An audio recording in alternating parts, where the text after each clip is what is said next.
You had an established offensive coordinator last year, Josh McDaniels, Super Bowl veteran, and now you come into camp this year, and it's sort of offensive coordinator by committee almost. I saw Bill Belichick a lot with the quarterbacks out here. What's that like? What's the difference like? It's been good. I think you can learn from really good coaches regardless of, if they're a defensive head coach or whatever. It doesn't really matter. Coach Belichick's seen offensive football, from way back in the day to all the way and how it's evolved. So he knows exactly the origins of it, and obviously the defensive part too, where he can analyze the defense and put us in a good position with the right play call because he knows what the defense is doing. So I'm really comfortable with our offensive coaching staff. It's just getting everything down, getting the play calls down. There's a little bit of a rhythm to it, and that's what we're going to work on.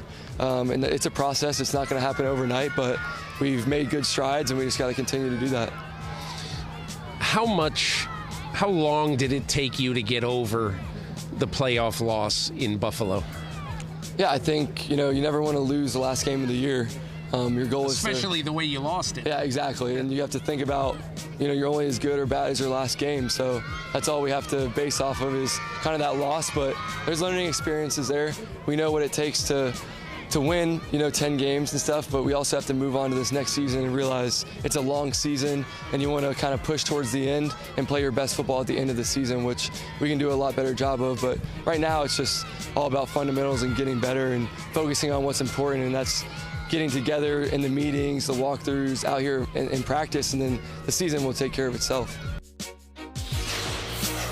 That was Peter King with Mac Jones at Patriots training camp on Thursday. Peter's annual training camp tour continues today at the New York Football Giants. You can catch all of his interviews at our brand spanking new NFL YouTube page, youtube.com/NFL on NBC. Commanders training camp. Can I get a Mac Jones? Can I get a Patriots thought off? Because I don't know when I'm going to be on the show again. Go ahead. If anybody else was doing what the Patriots are doing with a second-year QB, we would be questioning the hell out of them. And I'm willing to give Bill Belichick the benefit of the doubt because he has 6 Super Bowl rings as a head coach. But, oh, my God. What? This is – if they start off poorly – they have the Dolphins, Steelers, Ravens, and Packers to start the season. I'd say they go 1-3, which is entirely possible, or 0-4, God forbid. Bill Belichick's going to deserve a lot of the questioning that he's going to get.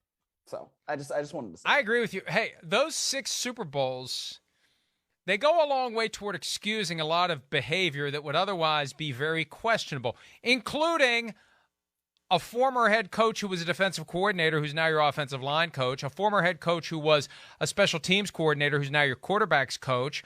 Nobody knows who's doing what on the coaching staff because I think he's trying to run interference for his kids, so he never has to fire his kids, and he can't fire anybody else if he can't fire his kids, so nobody knows what anyone's doing, so nobody knows who to blame. I've been saying that for months. This is the downside of nepotism.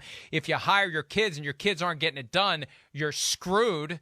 So 6 Super Bowl rings goes a long way toward buying him some time. I just wonder how much time it buys in the eyes of Bob Kraft. We've already heard him complain about no playoff wins for 3 years. What's the grace period? We've never seen this before. Does 6 Super Bowl wins give you a job for life? I don't think it does. I don't think you can just start going 3-14 every year. There's going to be a point where someone decides it's time to move on. You can't continue indefinitely to fall so far short of the standard you created. And it's not like they're going to be 3-14, but 8-9, thank you. One and out in the playoffs. That's not good enough. No, and you said that a couple of months ago, and I pushed back pretty hard against it. But at this point, where I'm seeing Matt Patricia's the one calling the offensive plays, that's going to raise an eyebrow. And if it doesn't work out, then it's going to be like, well, dude, why in the world did you do this? So I don't know. We'll see. Like I said, Bill Belichick gets the benefit of the doubt in my book. But, if they don't start out the season well, and the offense looks terrible and Mac Jones looks substantially worse than he did last year, this is not going to be good for them. It's just not.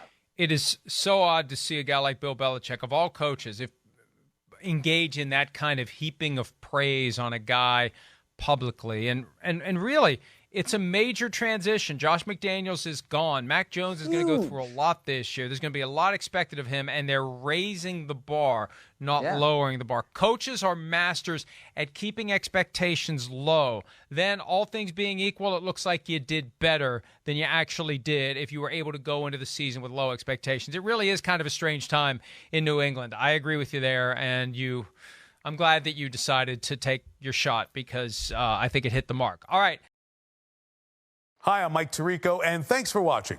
Make sure to hit subscribe for the latest news and highlights from NBC Sports.